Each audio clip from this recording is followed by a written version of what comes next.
আরে এত চেঁচামেচি কেন বাড়িতে?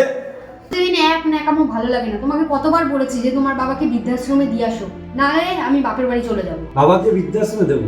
তুমি বলছি কি করে কথাটা? কি করে বলছি কথাটা?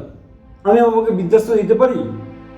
বাবা যতই যা কিছু করুক না কেন, আমি জানি ওনার বয়স হয়েছে, হয়তো উনি কিছু সমস্যা করছে, কিন্তু তুমি বলো বাবাকে আমি কখনো দিতে পারবো না।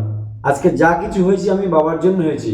আমার মা মারা যাওয়ার পরে বাবা আমাকে মানুষ করেছে, এই পর্যন্ত বড় করে তুলেছে। তুমি যে কথাটা বলছো, তোমার সন্তান যদি বড় হয়, বড় যদি এই ধরনের ঘটনাগুলো তোমার সাথে ঘটায়, বা তারা সে যদি কখনো তোমার বৃদ্ধাশ্রম নিয়ে কথা বলে, তুমি কি সহ্য করতে পারবা?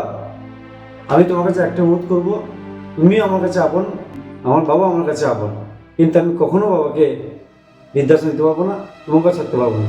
বারবারই বলছি, বাবাকে বৃদ্ধাশ্রমে দেওয়ার কথা তুমি বলবে।